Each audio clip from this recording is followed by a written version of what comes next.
एक सेठ जी के प्राण निकल रहे थे, उनके 3 बेटे थे। अच्छा, प्राण जब सहज प्राण निकलते हैं ना, अपनी आयु पूर्ण करके जब व्यक्ति प्राण त्यागता है 80-90 के बाद, तो क्या होता है? कंठे घुर घुरायते, कंठ में गुर्र गुर्र आवाज होती है जब प्राण निकलने वाले होते हैं। उनका कंठ गुर्र गुर्र आवाज कर रहा था, तो बेटा बोला, पिताजी पिताजी आप प्राण मत त्यागिए। पिताजी कुछ हाथ हिला रहे थे, तो बच्चों ने सोचा पिताजी शायद अब मृत्यु आ गई है, तो उस जाने से पहले बंटवारा करना चाहते हैं कि भाई प्रॉपर्टी आदि इसकी, इतनी संपत्ति उसकी, इतनी उसकी।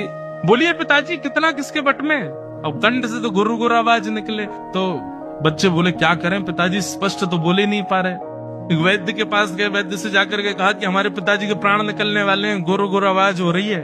वैद्य जी बोले मेरे पास एक औषधि तो है, वो औषधि मैं दे दूंगा तो उनका गला साफ हो जाएगा। बेटे बोले आप चलो ना औषधि दे दो। बोले लेकिन महंगी है बहुत। बोले कितनी महंगी है? बोले इतने लाख रुपए की है। बोले हम दे देंगे ना, कम से कम 1-8 लाख रुपया खर्च होगा तो पिताजी 4-5 करोड़ की संपत्ति तो बता जाएंगे कहाँ किसकी कैसे है। 1-8 लाख खर्च हो जाए तो क्या बड़ी बात है। दे दिए वैद्य को। वैद्य आए, वैद्य ने आकर के चटनी बनाई, बढ़िया एक रसायन बनाया, और जैसी सेठ जी के मुख में डाला, भीतर जाते गला साफ हो गया। सेठ जी बोले बड़ा वाला बेटा कहाँ है मेरा?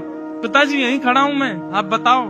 बीच वाला कहाँ है? बोले मैं भी यहीं हूँ। छोटा कहाँ है? बोले मैं भी यहीं हूँ। तुम्हारी पत्नियां कहाँ है? बोले वो भी यहीं खड़ी हैं, आप तो बस बता के जाओ किसका कितना कैसे। बोले अरे मैं तो बस इतना कहना चाहता हूँ, वो भैंस का जो पड्डा है ना, वो झाड़ू खा रहा है। तुम एक झाड़ू नहीं संभाल पा रहे हो, संपत्ति क्या संभालोगे? और झाड़ू पड्डा झाड़ू पड्डा झाड़ू पड्डा बोलते बोलते प्राण निकल गए। और ये बात जितनी आसान, जितनी हंसी की, जितनी हास्यपद लग रही है ना, उतनी ही सत्य है। व्यक्ति का जब अंतिम क्षण आता है वो विवेक शून्य हो जाता है, और उस समय वो चाह करके भी जगन्नाथ जी को बोल नहीं पाएगा, नाम याद कर नहीं पाएगा।